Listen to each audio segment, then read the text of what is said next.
Hey guys, we're going to be looking at using the unit circle to determine a value. Now, your last assignment, you had to go ahead and construct, and this is what's known as unit circle. You had to do 3 of those. So by now, you should be rather familiar with what this looks like.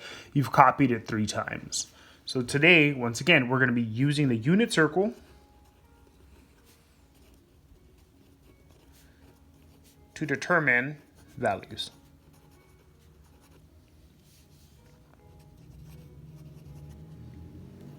Now, as complicated as it seems, ladies and gentlemen, it's a lot easier to read, okay? Now, hopefully you remember, ladies and gentlemen, we understand that sine and cosine are associated with x and y, where cosine of theta is associated with the x values, where sine of theta is associated with y values. Theta just being an angle. It could be pi, pi over 2, so on and so forth. Oh, I forgot to tell you guys this is 0 there. So a simple example, ladies and gentlemen, let's say we're told, better yet, we're asked to determine cosine of 7 pi over 6. Well, the way we're going to do that, ladies and gentlemen, is we simply go to 7 pi over 6.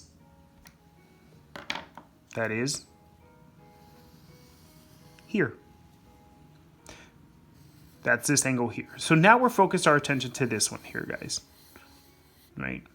And once again, cosine is associated with x. The x value in this case is negative radical 3 over 2. So in this case, cosine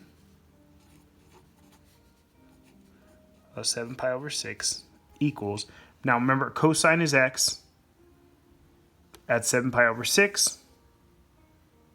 X is negative 3 radical 2.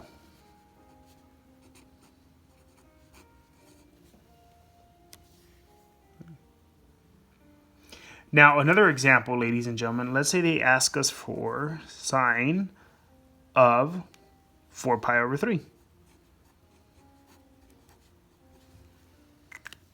Well, sine is associated with y, the y values. Now, sorry, I should have made these in different colors. This should be blue, this should be red if you're using this. But nonetheless, just understand that sine is associated with y. So here, for example, we have sine of 4 pi over 3. Okay? Go ahead and locate 4 pi over 3. Hopefully you notice it's here. Now, once again, sine is y values.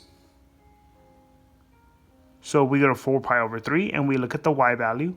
In this case, is negative radical 3 over 2. So therefore our answer is negative radical 3 over 2. Now, for those of you who are still confused, remember, ladies and gentlemen, these are coordinate points. All coordinate points are going to be in the form x, comma, y.